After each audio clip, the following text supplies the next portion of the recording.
Good morning, everyone. I'm Christine May Lumabo, and I'm proud to present with you our research philosophy.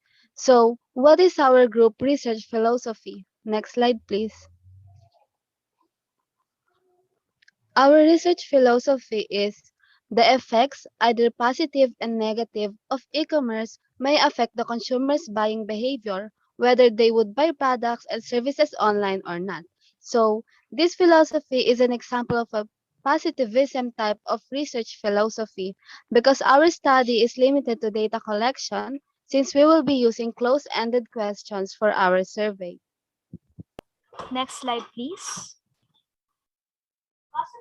Okay. This is Sasha Michelle Castro, and it is my honor to present with you again the theories that we discussed in Chapter 1 under theoretical framework are not only just connected in our research variables, the whole research study, but also in our research philosophy.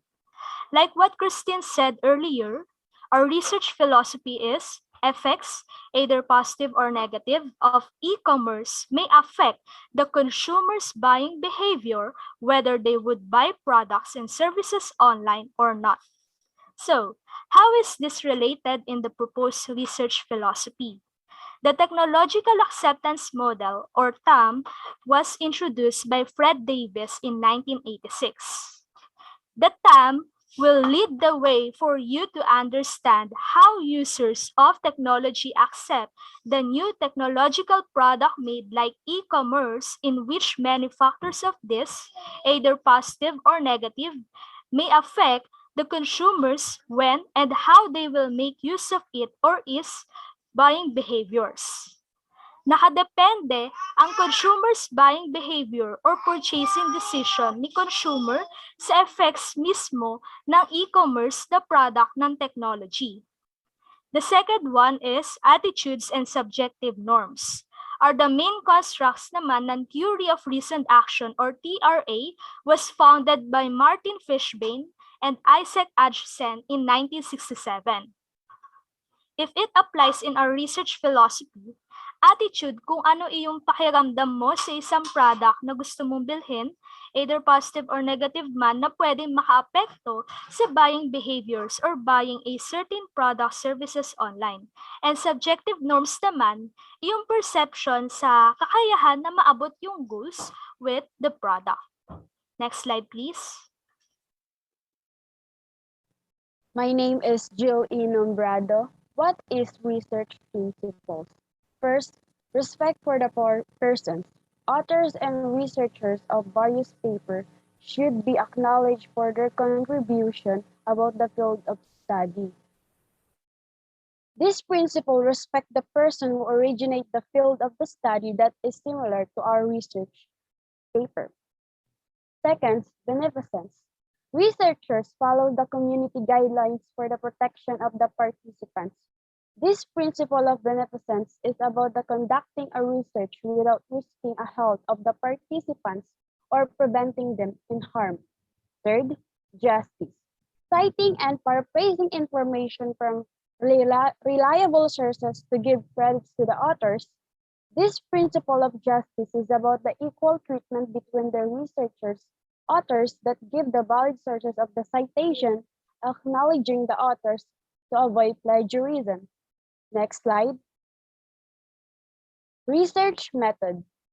A survey will be used in the gathering data or evidence for analysis to discover new knowledge or get a better grasp of the subject. Our method is about the survey that gather data collection help us to find the outcome of our research topic. Next slide. This is Joanna Slago, and I'm going to introduce the research strategy of our general model. Since our method is the survey, now, what are the steps of making the survey? Step 1. Determine the main context of our research study. We would first finalize the main point of our research for what it wants to find out and the information and results that the research needs to indicate. Step 2. Gather sources of information that are relevant to our research and that can back up and justify the research questions of our research study. This would let us be more prepared to provide answers as to why we came up with that research question. Also, from this, we will be able to give the reason behind each of the research questions. And step 3, formulate sub-questions or statements from the research questions that will be included in the questionnaire. This would narrow down the results that the research questions are asking for. For example, one of our research questions is what are the benefits of buying through e-commerce? To get results for this research question, we would need to come up with questions or statements that would determine whether there is a benefit or not. Now, we've come up with a statement that the prices of products and goods through e-commerce are lower than in-store products and goods. With this statement, we would then follow it up with the options strongly agree, neutral, disagree, and strongly disagree. The participants would then choose the answer they prefer with regard to the statement. If the participants chose to pick the option of agreeing or disagreeing, it is either a benefit or not. Next slide, please. Now, step number 4. Categorize the sub-questions or statements to its research questions. Arrange its order in the questionnaire the way the research questions are sequenced in the chapter 1 of the research, so that the results to the sub-questions or statements can immediately be known as to what research question it belongs to. Now, lastly, step number 5. Analyze the results.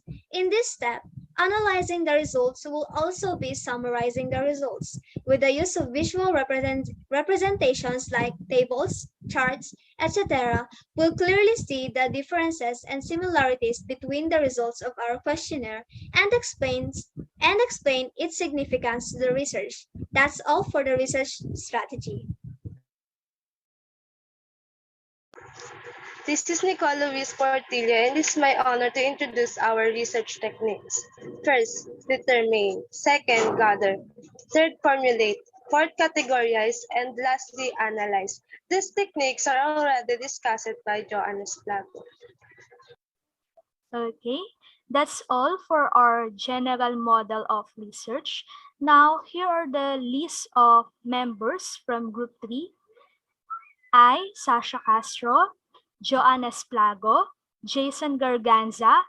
Well, wala siya rito because of his second dose right now, but he was able to participate naman. Next, Christine Lumabaw, Jill Nombrado, and lastly, Nicole Portillo. Thank you for listening.